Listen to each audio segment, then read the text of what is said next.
ओम ध्यानम नमः। नमस्कार दोस्तों, एक हरि नाम का ब्राह्मण बड़ा ही तपस्वी था और वो अक्सर तपस्या में लीन रहता था। एक बार वो एक वट वृक्ष के नीचे बैठा था और जैसे ही बैठा उसके ऊपर एक चिड़िया ने बीट कर दी।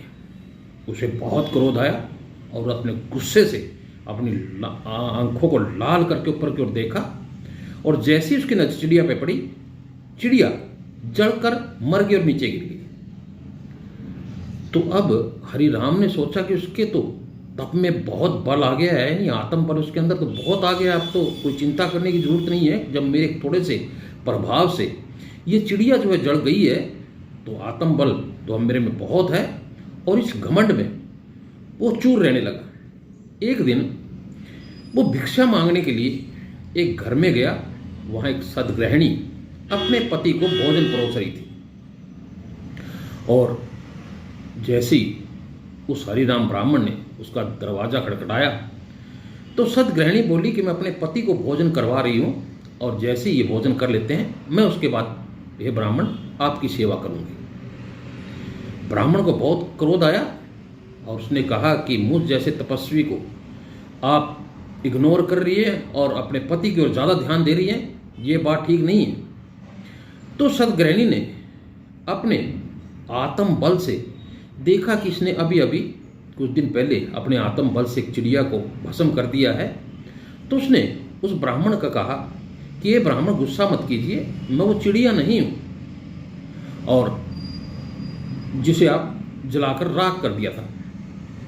ये सुन के उस ब्राह्मण का गुस्सा एकदम, क्रोध जो एकदम ठंडा हो गया और ये भिक्षा की बात वो भूल गया। लेकिन ये सोचने लगा कि ये बात इसे कैसे मालूम कि कुछ दिन पहले मैंने एक चिड़िया की तरफ देखा और वो जलकर राख हो गई, ये बात इसको कैसे पता लगी। और उत्साह पुरुष ने उनसे पूछा तो उसने बताया कि जी ये बल जो है मुझे, ये दिव्य दृष्टि जो है मुझे अपनी पति की सेवा करने से मिली है, मैं इससे ज़्यादा कुछ नहीं बता सकती।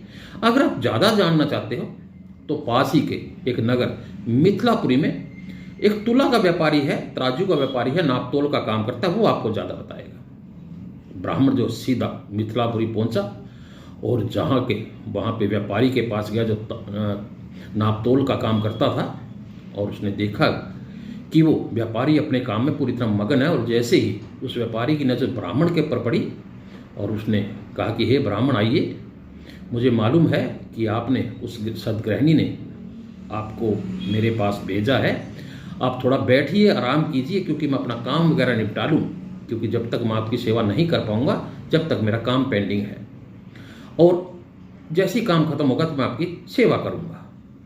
ये सुनकर ब्राह्मण कुछ देर बैठ गया और सोचने लगा कि ये बात इसको कैसे पता है कि मुझे सदगृहिणी ने यहाँ भेजा हुआ है। और जैसे भी अपना काम निपटा के वो व्यापारी उनके पास आया तो ब्राह्मण ने पूछा कि सेवा तो छोड़ो, मुझे ये बताओ कि गृहिणी को भी पता था और आपको भी पता है कि मैं कहाँ से आया हूँ और किस उद्देश्य से आया हूँ। तो व्यापारी कहने लगा जी ऐसा है, मैं अपना काम बड़ी ईमानदारी से करता हूँ, निष्ठा से करता हूँ और मैं बहुत ही कम मुनाफे में लोकहित का काम करता हूँ। ये शक्ति जो है मुझे मेरे नित्य कर्म की वजह से और मेरी निष्ठा की वजह से मुझे मिली है, यानी जो दिव्य दृष्टि मैं आपको पहचान पाया हूँ ये सिर्फ मेरे अपने काम की वजह से मिली है। अब ये सुन के ब्राह्मण बड़ा दंग हुआ तो उसने कहा कि ये आत्मबल ऐसे भी आता है। उस व्यापारी ने कहा जी मैं तो इतना ही बता सकता था, अगर आप इससे भी ज़्यादा के नगर मगध में जाइए और वहाँ निजाता नाम का एक चंडाल है, वही इस विषय में आपको ज़्यादा बता सकते हैं। ये सुनकर वो हरिराम ब्राह्मण जो है मगध की ओर चल दिया और निजाता चंडाल के पास अभी पहुंचा था कि निजाता चंडाल ने उसे देखते ही दंडवत प्रणाम किया और कहा कि हे हरिराम ब्राह्मण, मैं आपकी सेवा कुछ देर में करूँगा, क्योंकि मेरा नित्य कर्म कुछ होते हैं, मैं उसे निपटा लेता हूँ और वो नगर वगैरह की सफाई है मैं इसको कर लूँ, फिर आपकी सेवा करूँगा। मुझे मालूम है कि आप बहुत ही तपोबल आपके अंदर है, आपने एक चिड़िया को भस्म कर दिया था और आपको एक गृहिणी ने और व्यापारी ने यहाँ मेरे पास भेजा है मैं नित्य कर्म, जो मेरा कर्म हर रोज का होता है, मैं उसको निपटा लूँ, उसके बाद मैं आपकी सेवा करूँगा। और वो चंडाल अपने काम में लग गया। और कुछ देर बाद जैसे उसने काम खत्म किया तो वो उस कलीराम ब्राह्मण को अपने घर लेके गया और वहाँ उनको बैठाया और कहा कि ये मेरे बूढ़े माता पिता हैं, मैं थोड़ा इनको जलपान करा दूँ, क्योंकि मेरा नित्य कर्म है और मैं नित्य कर्म को कभी छोड़ता नहीं। बाकी के काम ये नित्य कर्म करने के बाद ही मैं करता हूँ, मैं सारा दिन इसी काम में लगा रहता हूँ। अब ये बात ब्राह्मण को समझ में आ गई। कलीराम ब्राह्मण ने मन ही मन सोचा कि हम तो वैसे ही तप करते हैं, वैसे ही पहाड़ों में जाके, सुनसान वीरानों में जाके तप करते हैं। अगर अपने काम को नित्य रूप से निष्ठापूर्वक किया जाए तो भी ये दिव्य दृष्टि आसानी से हर इंसान को मिल सकती है।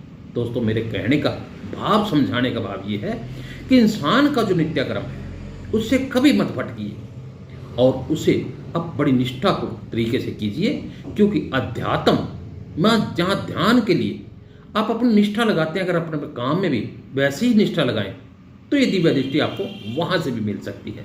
तो ये मेरा वीडियो इसलिए मैंने आपको बताया, इसलिए आपको एक कहानी सुनाई कि नित्य कर्म जो आपकी ड्यूटी है उसे बड़ी श्रद्धा से कीजिए, आपकी दिव्य दृष्टि अपने आप खुल जाएगी, क्योंकि नित्य कर्म भी बहुत ज़्यादा जरूरी होता है।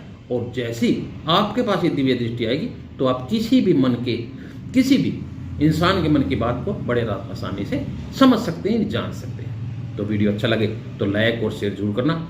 जो साथी पहली बार मेरे चैनल को देख रहे हैं, कृपया करके चैनल को सब्सक्राइब कर लें और खुद भी देखिएगा, परिवार को दिखाइएगा।